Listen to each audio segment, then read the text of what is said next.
Growing up, I was always kind of the odd one left out. I was the only Pakistani Muslim girl in my elementary and middle school, and I didn't really have any friends. So, without considering my family, I was always kind of alone. But I always had a strong desire to help others.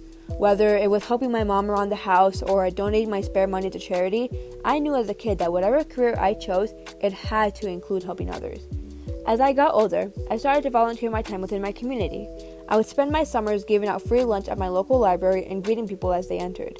Volunteering at my library helped me find my best friend, who always encourages me to reach for the stars. So I decided to start volunteering for bigger projects. In the beginning of the year 2020, I volunteered for various political campaigns that stood for the same issues I stood for. This experience fed my interest with helping people. As I was making more plans on where I wanted to volunteer for, COVID-19 hit, and I felt helpless. I wanted to help out at hospitals since I had developed a passion for medicine, but my opportunities were taken away from me. As I sat at home, feeling weird since I was doing absolutely nothing for my community, I found out that some really close family friends of mine were upset since COVID-19 made all of the mosques close down.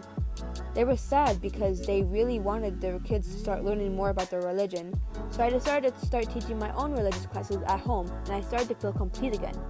This made me realize that I don't want to just be a regular volunteer. I want to be a leader. Then, as if I couldn't be given any more opportunities, I received a phone call from the Council of Islamic Organizations of Greater Chicago, also known as CIOGC, and they offered me a 1,000 grant to start a social service project of my own. And I was beyond excited.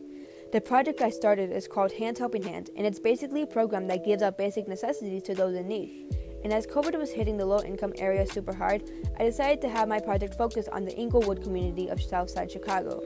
I was able to give $100 worth of groceries each to 10 families within the first month of the project. Being able to lead all of this, I was motivated to start helping my own school. As I said before, I always felt alone in my elementary school and middle school, and this continued on to my freshman year of high school. Now, as a senior, I decided to start a club where no one would have to feel the way I felt.